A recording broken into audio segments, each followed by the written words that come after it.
Hans, we're live. So today we're going to talk about warriorship in work. And Hans is too lazy to make it to the call. The call he would rather answer is the call of nature, rather than the call to warriorship in work. Way to throw me under the bus. It's already live. It's already live. Yes. Get out from under the bus. Fight your way out if you can. Great. You know, in these times of need, it's great to have an ally like this. Yes. So I want to tell, and I'll just tell you, back in the late 90s, you know, so I had a landscape business for a couple years. I boot camped my three brothers into being entrepreneurs, split the business in three. They went off on their own, and then I started another landscaping business from scratch. And it became like a vehicle for me to boot camp young guys. And I lived on West Campus. This is in Austin, Texas. And we lived in an old frat house. And the guys who lived upstairs were just, you know, party animals. But, you know, they'd need money from time to time. So they'd want to come work with us. And the only guys that I hired long term were like they really had to be warriors, really, because I didn't put up with any bullshit, you know. But we'd let these guys come out to work with us like on the weekends or whatever sometimes when they needed work, and we'd bet, especially me and my right hand guy at the time, we'd bet like how long is he gonna last, you know. It was like we almost hired them for amusement, you know, and. Because both he and I, like, we really took pride in working our asses off. And we were really fucking good at what we did. You know, like it's very simple work. This is back in, like, 98. And, you know, the one machine he was really good at was, like, it's just a trimmer, but a professional level thing. Like, you see, this is a guy, he's, a heavy metal guitarist, you know, really long hair, really big dude, and just like, you know, cocaine, like probably cocained up every day at work, and he's just like, you know, but he took such pride in what he did. And it's like the harder you work, the more pride, and also the more honor, you know, and also me when I was doing the work. And there's that state of flow, right? Like you're so, and we get a crew of guys out who are like a crew of guys who are really good, and everything was like working in unison, you know, like one guy's coming with this machine, the other guy's coming with the other machine, and right before he's about to run into you, you just spin around and then you're right back to what you're doing, and the whole thing was such a joy, such a high to do this intense physical work in the heat, and there's lots of pain, there's lots of injury, there's effort, there's exhaustion, there's fire ants stinging the shit out of you, there's getting all scratched up by the brush, but with all of these machines, it was all about how fast can you go, how expertly can you do the job, how hard can you push yourself. I mean, this was my orientation. So I remember this one guy, he was actually a friend of the family, came out for the summer to work, and sometimes he'd work with he was a friend of, was really a friend of my younger brothers, and but sometimes he'd come work for me. And I remember like this one day, we went out on this job, and there was just like a shit ton of weeds to pull, you know, it's just like, as far as the eye can see, weeds, you know, and his whole attitude was like, you know, like, you know, and it's just so funny. It's so funny because he was such a pussy. I don't have a better word for it, you know, and except, I mean, pussies are a lot tougher than him because they can really take a beating. You know? Great one. Anyway. Okay. Yeah. He sees the weights. So my method of tackling a job like that, that's maybe it's hours doing the same thing, and it's hot, and it's hard work. My method is this: I get into it. I go as hard as I can. I find a rhythm.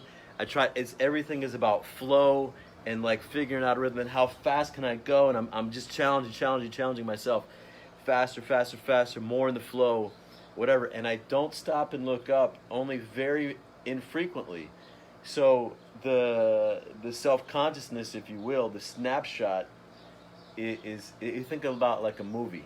Every time that you're self conscious, which means like out of flow and checking who am I, something reflected back to me, is every time I do it, there's a lot of progress, right? Like it's been 10 minutes, and then 10 minutes, and then 10 minutes. If you put all those snapshots together, it's like, wow, you're really making progress. This guy, and I'd watch him, you know, and here was his thing. He'd be like, and he'd bend down and pick up one weed, and then he'd give you a look around at how much there is to do, and then he'd be like, and then pick up another one, and that's such suffering, you know. And I'm like, Jesus, you know, like the guy is suffering so much. I mean, it was, you know, it could be suffering just to watch him if it wasn't so funny, you know. And I'd get on it. I'd get on his case, and I'd ride him hard, and I'd tell him, you know, fucking, you know, but my whole, you know, I loved it. I loved it because I was constantly pushing myself, and I was constantly pushing my guys, and you know, and I took pride in like none of these guys can work harder than me, and I just enjoyed that intensity. But the guys, like these college guys, you know, they could never last. And in fact, most of the guys who were just like American guys, most of them could not last. The ones who could last were the drug addicts and the ex-cons. And it's like they got nothing else. But man, they could fucking work like machines. So these are the guys that were on my cruise for any lasting period of time, you know? And man, the other guys, they had such, like, they could, you know, they could be working the same indoors in the AC, you know, with a uniform on, in a restaurant or in some store or something else, where it's more comfort, you know? But like, there's no challenge, there's no honor, there's no, you know, you're not with a group of brothers, you're, I don't know. There's, to me, like, where's the honor in putting on some uniform in this big chain store, and I don't know, man. Like, to me, there's so much honor in hard work, in challenge, in the grind, in the face of it all, you know. So we could talk about like also honor versus or sacrifice versus compromise. Well, I was wondering where you're going with the story, but I do, yeah, I recognize for me also the fascination with hard labor, and I've had some attempts. I work at farms, and but yeah, it's admirable, honorable. Well, it's you know, when we talk about being allies, like if an ally challenges you, and he's challenging you to measure up to some standard that he has, that you don't have, like it's not a commitment that you made. It just shows up like a complaint or like some external thing trying to make you, like he's judging you, like something's wrong with you, and you're not. That's not an area that you're choosing to be created, you know. So, but if you have that level standard and you really want it, or you have a higher level standard, then when he challenges you, it's like, you know, it feels like a challenge that you want to embrace. So, you know, if you're a young guy and you just have some external authority figure telling you that you should work harder, be responsible, and it's not a man that you aspire to be like, and you don't have a role model for that. You don't, like, I mean, I had my father who was constantly working hard, and I don't know, I'm thinking back who were my role models for that, but I just always had a positive association to hard work. And my dad would always, he would always talk shit, and it'd be like, he's like, man, they just don't make young guys like they used to. Like back in his day, they really made great young guys, and so it was constantly a competition, but it was a positive thing, Well, he was the one making those young guys, so maybe it's his fault. right, exactly.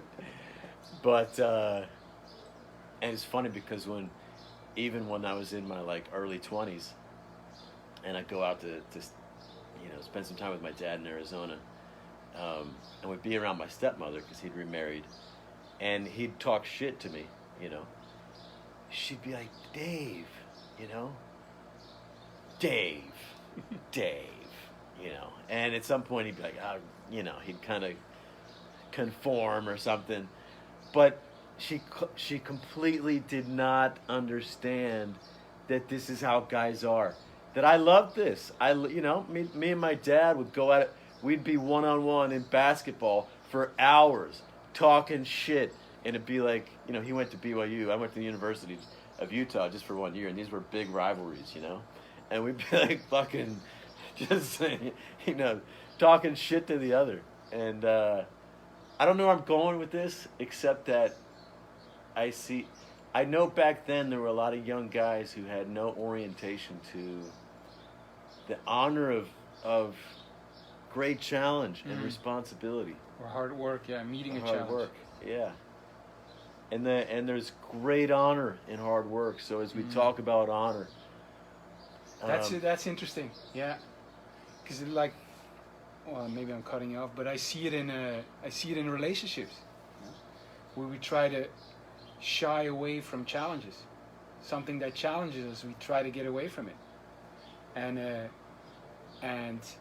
you have an upbringing, or you've learned how much honor there is there, how much growth there is, and so you embrace the working outside, you embrace the talking trash to each other, you embrace the big challenges of work that we lay in front of you embrace a discussion, you embrace a disagreement with your woman, because there's opportunity here. It's not something to stay away from. It's something to go right through, because this is where the opportunity lies to growth, honor, the relationship to become better, you become greater.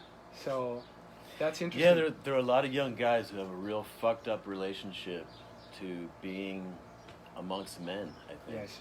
We talk about brotherhood, but a lot of guys are being challenged. They've been brought up in an environment, or maybe raised by a single mother, or what have you, who's given them a set of values, or raised them in a way to where they don't. This is good. They can't deal with being in a group of men. I did in my course, Way of Seducer, for the longest time, I had a theme, and it was called competition.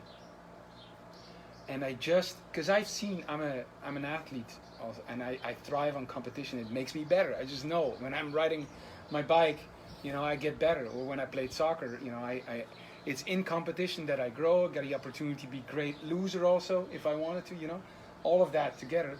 And be a great loser. Yeah, if you lose to. How can you be honorable in loss? Yes, and I remember introducing the theme, and how many guys would just protest against it. Really like, oh no, I don't want to compete with anyone. Compete maybe with myself, but not with. And I say, but the competition has done so many great things in the world. Yes. So many beautiful things come from. Just look at all the sports of how beautiful it is. Yeah. And I concur. There's a more and more getting away from from tension, from competition, from disagreement, from challenge, and we see it in the call we bring out. You know, we're calling guys to greatness. Whoa, you know, the fuck, so intense. You know, I want to go back to sleep. Well, I think about my grandfather. You know, his way of teaching me was by challenging me and putting me in dangerous situations, really. And I think oftentimes a mother more than a father, although there's a lot of fathers these days who are more and more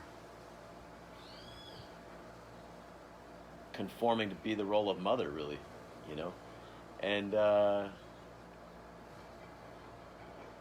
young guys are not being prepared to meet the real challenges of life. Like, I mean, coronavirus going on right now, what's potential, you know, the potential with the economy falling apart, that's often when violence escalates, you know. War could break out, civil war can break out. I mean, if everything just went to shit, gangs of robbers against each other, you know. And a lot of guys are not being prepared for the roles that men used to have to play. Like, most men used to have to be ready to defend their people with their life, you know, on the battlefield, to go and, you know, to hunt, to kill, to hunt, to kill, to fight, to defend. And you know, I've never been in the military, you know, all these things, but just kind of a warrior orientation to life, and to the challenges that life brings. And you know, you in your business, you struggle with, like, how can I call men to greatness? And there's simply a lot of men who, the way you show up, in the way that you really want to challenge them, the way that you might really respond to being challenged, they're like, whoa, you know, that's too much. I can't handle that, or I'm not used to that, or I don't know what to do with that. And it's sad. It's sad to me, because you know, especially the ones just growing up who learned how to placate their mother if they had a single mother, and they never had a strong male role model, you know, who didn't live his life just trying to placate the women in his life. You know, he's gonna have a tough time with women ultimately. Yes. You know, when the shit hits the fan, he's just gonna be trying to placate her, and, you know, he's not gonna be able to lead her through the darkness, through the real conflict, through real crisis. And yeah, I'm not quite sure where all this is going as far as some kind of presentation for but Facebook there is Live. But this is new to me too. But there is something in, like, the not being trained anymore in what I would say very masculine ways of dealing with each other, which is competition, which is tension, which is being physical, which is, you know, meeting the challenge, which is like, and like being called out by a man and meeting the challenge by a man. There's a lot of guys, and this was a real challenge for me and for some other men, good men of honor, warrior type men. You know, I think of my Turkish brother, Koray, really masculine guy, man of honor, a man of his word, just like a really solid guy. And he had a business deal with an older guy who was kind of part of the hippie generation, you know, peace and love and positive vibes, and he lives in Fairfield, Iowa, which is where they do that. They have that university of all about meditation and stuff. So he had a business deal with this guy, and he would make an agreement with this guy, and the guy couldn't keep his word, because the guy would go home and talk to his wife, and then he would have to come back and go back on his word with this guy. So there was no man there. There was no man. There was just someone who would cave to whatever his wife thought he should do. There was, for my brother Karai, how can we create something great here? How can we resolve this? And he won't face me. Actually, it's I came back from my travels at one point, during my last 10 years, to go be with him and deal with this other man. I was really excited to, how does the honor window work apply? How does the honor work apply to resolve, conflict between two men? And I helped him do it powerfully. But it's then I was really starting to realize that there's certain types of men who they've taken on an ethos or a way of life where they have no facility to show up, Stand in the fire, be their word, be men of integrity. It's all more like, let's try to keep everything feeling good, which means basically run away from the conflict, run away from the fire, run away from anything that's difficult. The challenge. And to me, it's fundamental to being a man is you face the fire. Mm-hmm. That's the warrior part. And all men's work is a bloody business. But this also has to do with calling men out. Like the toughest men to call out are men they've never, there's that TV show, the Dog Whisperer, and one of the ways that he helps fix the dog, really he says he's a people whisperer. He's a whisperer to the dog owner who've trained the dog to be really, what's the word I'm looking for? Just in a really fucked up way, to adapt to all their,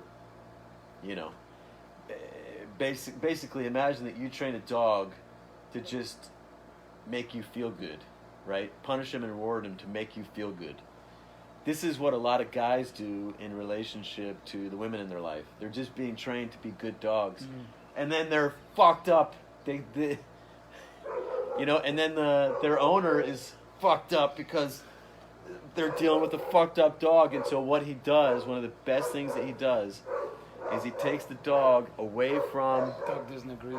the owner. No, he's like, you're right. This is what's going on with me. Yes. Save me now. Yes. We're coming. And he takes the dog and he goes and puts the dog with his pack of dogs. And over about a week, the dog becomes normal again. Because in the pack of dogs, he realized what it is to be a dog. Right. And there's hierarchy there. And there's order. And there's sanity. Right? And for guys who never had that brotherhood, a positive experience of brotherhood growing up, it's really hard to call those guys out. Right. It's really hard to call those guys to, a call to brotherhood is like, Right. It's sad. It's really sad. I think this is the real key here. That's the interesting part. The importance of brotherhood and how we lost it, to have a space to be among men, where you have all the, say, values of being among brothers, which is calling each other out, which is locker room talk, which is challenging each other, which is a different thing. We don't have that space anymore, so we're not cultivated those traits that you cultivate among men. And men are now being trained to be with each other the way they would be if it was a space for both men and women. That the way that you should be to be a good man around women or a mixed group, this is also how all men should be all the time, right. With each other. And there's some things that are lost in that. Like if you really want your son or your man to be able to face the fire and meet the most difficult challenges and be a warrior, he needs to be able to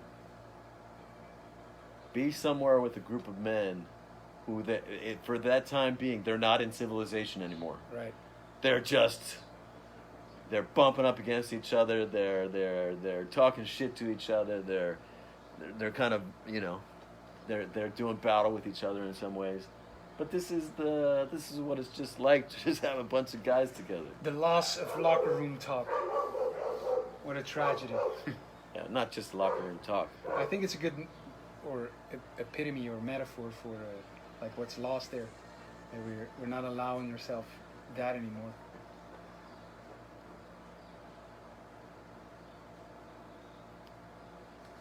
Yeah, it's that saying that good times make weak men make hard times, hard times make hard men or great men, and great men make good times or easy times. Right. That whole cycle, you know, and hard times might be coming, and we might not have many hard men left to deal with it. Well, Shit might get a lot worse before it gets better. But it is an opportunity to train. They'll show up. They'll be formed. All right. Anything else, Uncle Skye? Man, I love that so much. That business. It's just brothers out on the battlefield of like really hard work and challenging each other, and you know, I loved it. You know, calling guys out, holding guys to account, myself being held to a high standard. It doesn't matter what you feel like. It doesn't matter if there's rain. We go to work. I mean, I ran that fucking business like it was the fucking military. Guys showed up a minute late. They're doing push-ups on my front step before they can come inside. You know, it was like, I loved it, man. I loved it. Oh, fuck. I need it, you know. That's what I want. Yes. The push-ups.